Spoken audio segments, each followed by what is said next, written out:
He's talking like when they go and investigate like what happened to grandfather, and this child had a sickness, what happened to grandfather, they go in there and like make it peace with this, the grandchild stop having like this issue, like going crazy or like having certain sickness. I do that all the time, but it's not as is described. And here's what I want to say about that.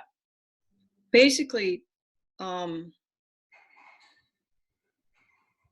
the best way to explain it is DNA information. It's called DNA information. And it is, okay, it's an energetic marker. It's an energetic vibration. And the energetic vibration is in discord with the human that carries it. And it can be created on the genetic line. It never happens under like soul contracts. That's a confusion. It's like saying, the tires don't work in my car, so let's fix the engine. You know, they're two different things. Mm-hmm. So what you're speaking of is the DNA, either it's on the male line DNA or the female line DNA. It's very rarely on both. And they'd say this one frequently finds a moment that is being processed by a child that was actually the issue of the mother.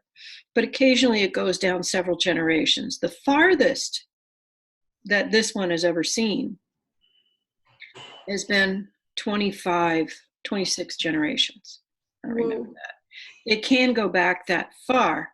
That's usually on the female line, on the mitochondrial line, because the female has more influence over the baby as she carries it within her body.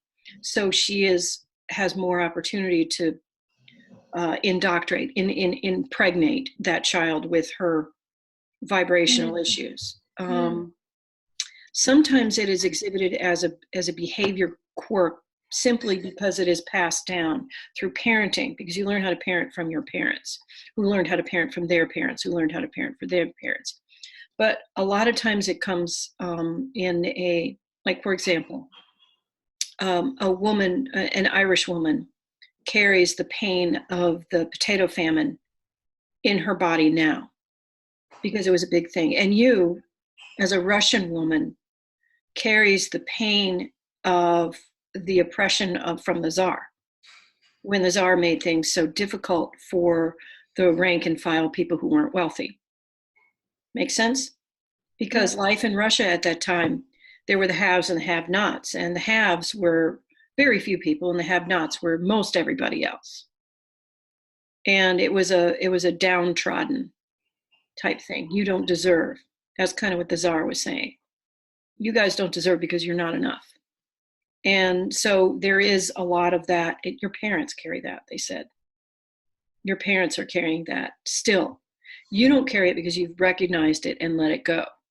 But your parents still carry the pressure of the indoctrination of the Tsar system, which had been going on for, 800 years or something, wasn't it? Yeah, and then communism, which wasn't better. It was the same damn thing. Communism was just a decentralized czar, but it was still a czar. Yeah. Mm-hmm. Crazy. I believe that's what it is. I believe that's why Russian people are so messed up still, because they carry it in their genes always these. Well,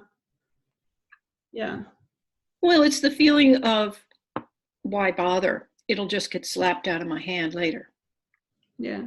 But you also have to understand that parents do that to their children because it was done to them. So it's a combination of social training as well as the miasmic energy of the society.